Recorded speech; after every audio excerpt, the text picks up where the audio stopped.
Apakah Anda orang yang peduli pada sesama, atau Anda adalah tipe orang yang sibuk dengan diri sendiri? Bahkan dalam kehidupan keluarga pun kita dapat melihat situasi seperti ini.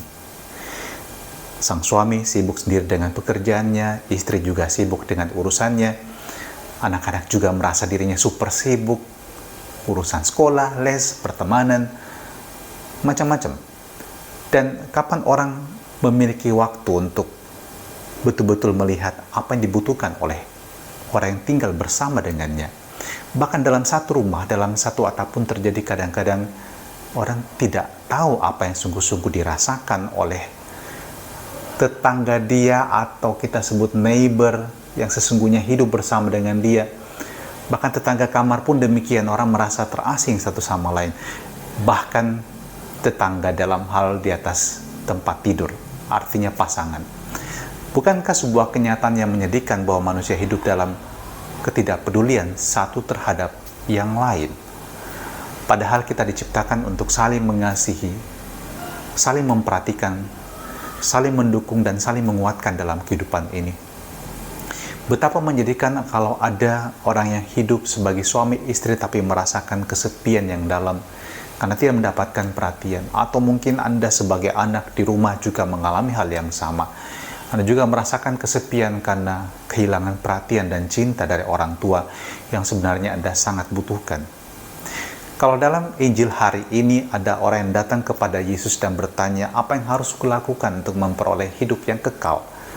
Dan Yesus mau mengatakan kepada orang tersebut, untuk dapat memperoleh hidup yang kekal, tentu kasihilah Tuhan Allahmu dengan segenap hatimu, akal budimu, kekuatanmu, jiwamu, tapi juga kasihilah sesamamu seperti dirimu sendiri. 3. Segitiga kasih ini adalah merupakan fondasi supaya kita dapat memperoleh hidup yang kekal.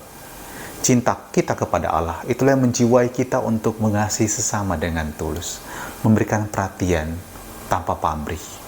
Dan patokan untuk mencintai sesama itu juga adalah bagaimana Allah mencintai diri saya. Itu pula saya tuangkan dan saya curahkan kepada orang lain. Sehingga semakin berlimpah cinta Allah pada saya, semakin berlimpah pula cinta saya kepada sesama. Dan kalau Yesus mengambil contoh orang Samaria, Yesus membandingkan dengan kontras. Orang yang mengatakan dirinya percaya kepada Allah yang benar, Yahweh, dan itu adalah orang-orang Yahudi sendiri.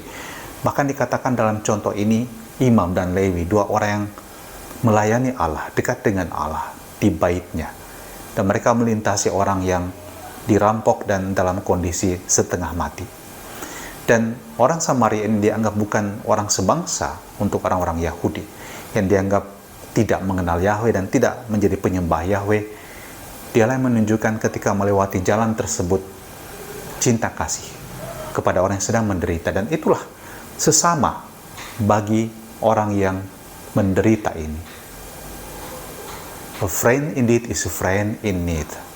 Itu yang terjadi. Anda pengen mengalami sukacita dalam kehidupan ini, pengen sungguh merasakan kebahagiaan dekat dengan Allah, jangan pernah lupa memberikan perhatian dan cinta kepada sesama Anda.